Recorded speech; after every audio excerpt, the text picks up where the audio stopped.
When I was 14, I was one of the poorest kids in my class. My clothes were secondhand, my phone was ancient, and sometimes I came to school hungry. I tried my best to stay invisible. Unfortunately, my history teacher, Mr. K, made sure that never happened. He never hit me or yelled directly. It was worse. He mocked me politely. Did you forget your notebook again? Or is paper too expensive at home? Of course you didn't do the project. Not everyone has a computer, right? Once, in front of the entire class, he laughed and said, maybe focus less on school and more on finding a job to help your parents. The class laughed. I wanted the floor to swallow me whole. I complained once. The counselor said, I'm sure he didn't mean it that way. So I learned a lesson very early. No one was coming to save me. I survived school by keeping my head down and promising myself one thing: I would never be powerless again.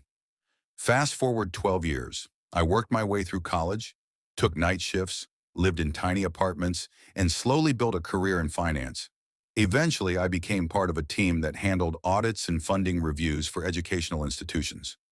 One day, a familiar name popped up in our files. Mr. K. Turns out he had moved into administration and was now responsible for managing grants at the same school where he once humiliated kids like me.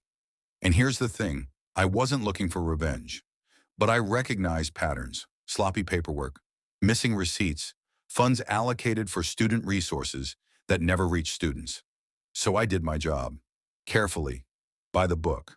I flagged irregularities, requested deeper reviews, asked uncomfortable but professional questions.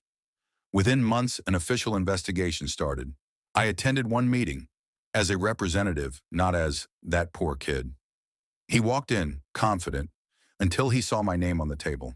His face went pale. He recognized me instantly. He tried to smile. Do I know you? I smiled back calmly. You were my history teacher. The room went silent. I didn't accuse him. I didn't insult him. I didn't raise my voice. I just let the document speak.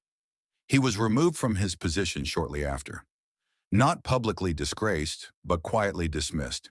No pension, no glowing farewell. As I was leaving the building for the last time, he stopped me in the hallway. He said, I was hard on you because I thought it would motivate you.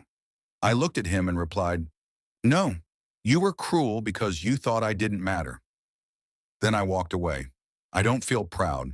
I don't feel guilty. I feel free. TLDR. My teacher bullied me for being poor.